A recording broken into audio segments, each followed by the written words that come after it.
People deserve to find out the truth clearly and transparently, and not for something to go on behind closed doors and then just to be told that that's the way it was. Nobody at this stage believes that, because it's been delayed and delayed and delayed and delayed, and people now say, well, what are you hiding? Why don't they just do it?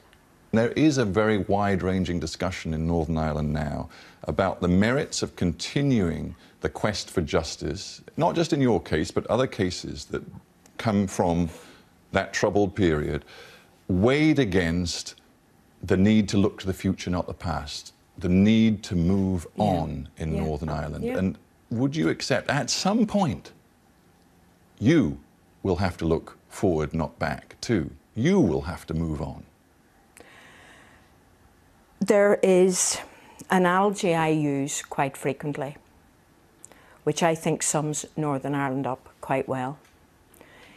If you have a wound of any sort, you treat it in a certain way to make it heal. Deep wounds, which this has turned out to be, because it was about collusion which affected the whole of Northern Ireland. A deep wound cannot be stitched over and just left, because it won't heal. It'll fester and eventually it'll burst. And that is what's happening in Northern Ireland at the minute, because not only the case of Pat Finucane and collusion hasn't been dealt with, but a number of other things have not been dealt with. And the trouble in Northern Ireland is escalating all the time. So where does that leave you when you hear what has happened, for example, to more than 180 Republicans suspected of involvement in IRA activities, some including murder and very serious alleged offences, who have, in effect, been offered amnesty? They received letters from the British government saying that they faced no prospect of prosecution. They've become known as the on-the-runs. And the Republican movement says it's absolutely vital that these people do not face prosecution as part of the peace process. I mean, how would you feel if you were the relative of somebody who'd lost their life as a result of the actions, alleged actions, of one of these on-the-runs? Well, I can't speak for anybody apart from myself. I understand the pain that other people have. I have pain myself. Our family have never sought prosecutions against the people that murdered Pat. That has never been our primary aim. Our aim was to find out the truth and to find justice and to have it exposed so that everybody knew what was going on. That has been our prime aim. But I can't say to somebody else who lost a husband or a brother or a son or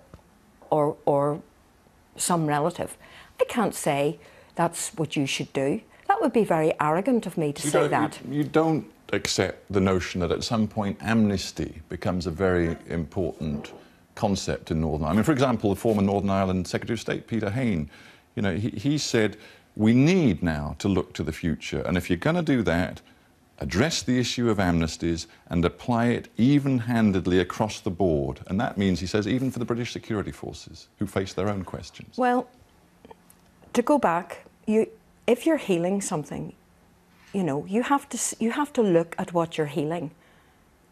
And everything needs healed in a different fashion.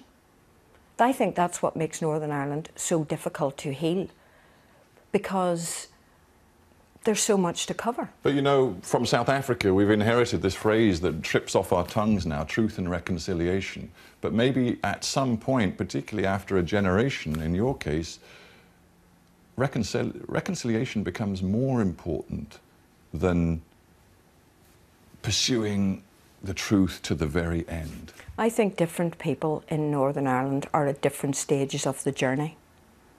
And that is why it is very hard to reach a consensus on how we should all move forward together. Let me end by bringing us from the very beginning, when we talked about the way your relationship developed with Pat, to now. You and Pat crossed a divide to make your relationship, your marriage, and to have 3 children together.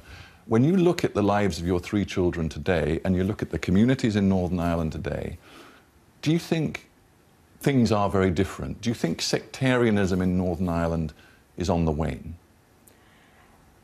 I